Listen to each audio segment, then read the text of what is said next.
Cloud and on-premise security comparisons. So obviously, there's going to be a little bit of a difference between both cloud and on-prem, and how we maintain our data here at Patient Health, or our company.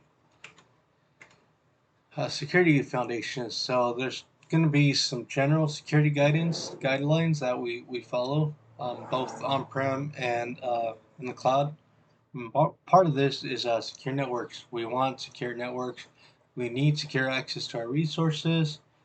We need to ensure our endpoints are protected. We need to configure the device exactly what we want. The configuration is huge, both on cloud and in-prem, or in cloud and on-prem. Uh, Patching. We need to ensure proper patching and proper updates are set to our infrastructure. That's very, very important. And we want to constantly monitor all the activity that goes on, with on-prem and both with cloud and on-prem. So security foundations with on-prem that are, only with on-prem. You have physical access to hardware, which is great. There's no data bleed. Um, where you store your data. So if I'm here in LA and I store it in LA, then I know that's definitely in LA.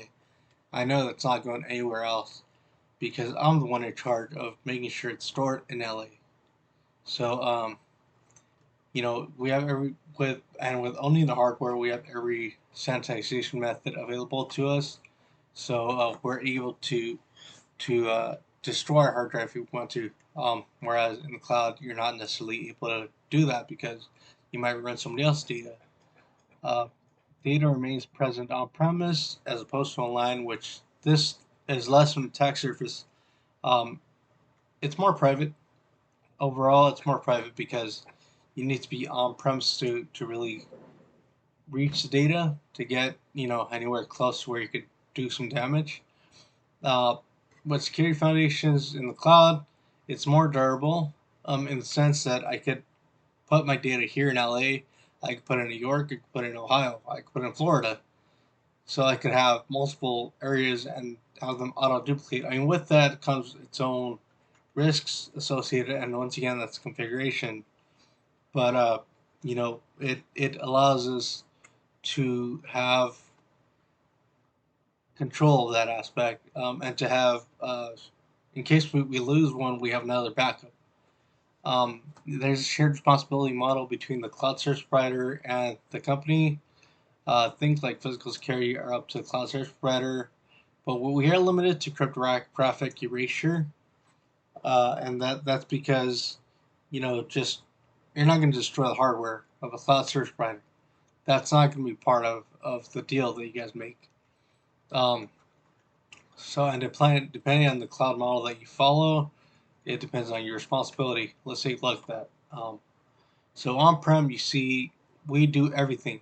We do everything from the physical, infrastructure to network to user activity and identity.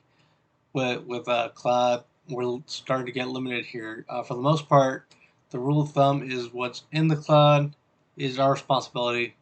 What is the cloud is the cloud service provider's responsibility. So identity and access management on-prem, it's less easily scalable. It is more secure because you are on a private network. It's more private and less of an attack surface, but it does require highly trained IT staff to manage that. And since you're the one in charge of doing that, it does take a little bit bigger budget than cloud does, because cloud, that does require some highly trained IT staff, but because everything's centrally managed, as we'll talk about, uh, it allows you to not have to deal with so many variables. So identity and access management in cloud. So it can be managed as a service, which is great. A lot of companies are doing that now. For us here in the health industry, there are services that do manage the identity and access management portion of data. Um, it allows for more centralized administration, so it lets you control all these different roles from one place. That way you're less likely to duplicate. You're able to scale out to many users, so scalability is huge in cloud. And the fact that we're allowed to scale out to many users allows us to use more fine-grained controls on those roles, to be able to choose who, what, when, where, and why could use the cloud, and certain roles, and could do what. They don't all get root access. Centralized management, once again, that's a huge one because you're allowed to control every role from one point from let's say you leave 2 3 people in charge of IM roles, as opposed to it's better than leaving a whole team in charge, like a whole team of 20 30 people in charge of it. um, but there is larger attack surface since you are online. Detection on premise, use you could use Seam to log events and queries.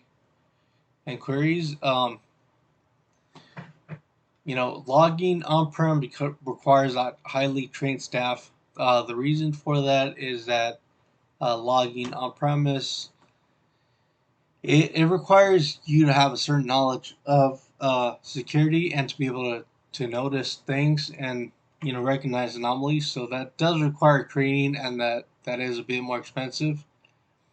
Um, so use of agents directly on hardware to detect anomalies.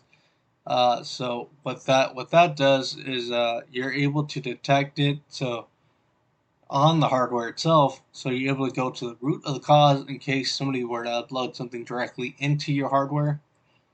Um, and because it is more private, might have less activity to monitor, less people from, let's say, Russia, less people from the Middle East, less people from UK, trying to attack you. So you're going to be dealing with different things there. Um, it'll take somebody on the network or near the network, your network, to attack you. Um, so with cloud, the seams, you could are usually integrated into the cloud service provider. You could automate the login and create alerts. For example, with Amazon, there's Amazon SMS, which sends you a text message every time there's an alert that meets a metric that you set. Um, there is larger attack surface, like Sonic with on-prem. Uh, the reason for that is just the nature of cloud. It's online. Um, but CSPs usually have some kind of integrated query service to manipulate logging. What this means is, with Google Cloud Platform, for example, we have, the normal login mechanism, which is just monitoring the logs, but then you could export it to BigQuery and, do a bit of finer grained controls on that, and a bit more of an in-depth lookup, and do some more research on that and see exactly where you were hit and why you were hit.